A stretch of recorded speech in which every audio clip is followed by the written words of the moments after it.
What's your recommendation in terms of like that percentage ownership? Is 50/50 split recommended from you? Or do you recommend if people are willing to change that, do you recommend that they change it? My recommendation typically depends on who I'm representing. And so, uh, You want to be with the majority owner. Yeah.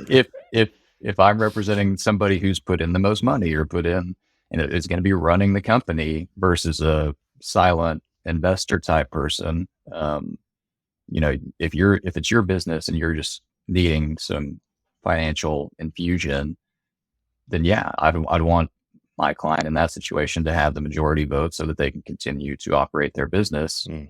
And a lot of this morphs and the advice changes as businesses grow, or private equity is brought in. And yeah, so a lot of the conversation that we're having is for small business type situations. So Yeah, I want to make right. that clear.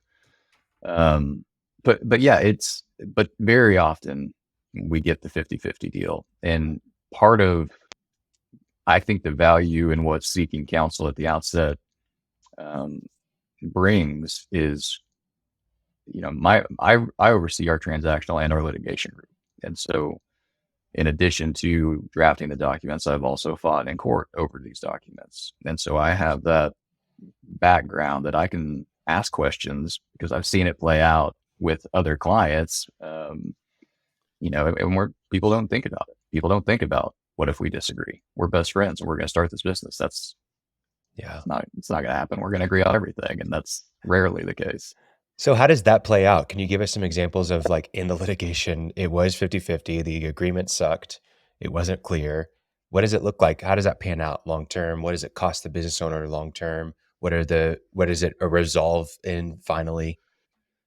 I mean, generally speaking, it is a drawn out legal battle where, depending on the type of business, there might be a third party appointed to run the business because you two can't agree. Because one of the legal factors for whether you're going to dissolve a business is if it's impracticable to carry on the business. And if the two owners can't agree on anything and now hate each other, that box is checked. And so you can go into court and ask the judge to appoint what's called a receiver or a conservator. And then that person will either run it until you guys can work out a deal, or they'll just sell everything off and liquidate it. But they get paid the whole time. They have an attorney that gets paid. You're paying your attorneys. It's a very expensive process. Right. Right.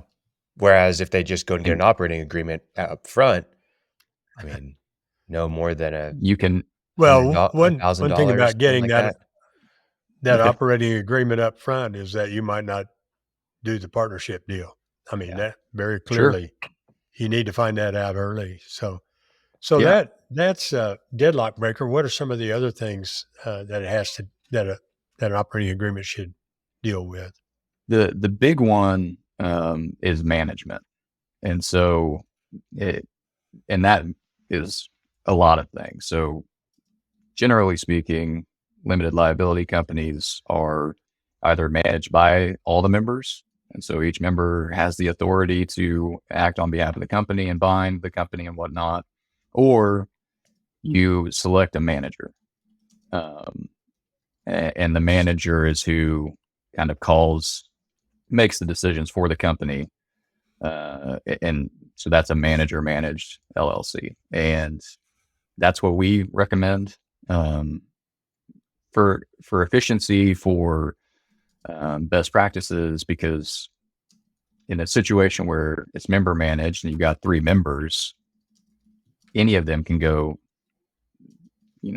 commit the company to debt or make decisions that you would really want to, if it's a big decision, have some sort of meeting or vote on. And so we recommend the manager managed.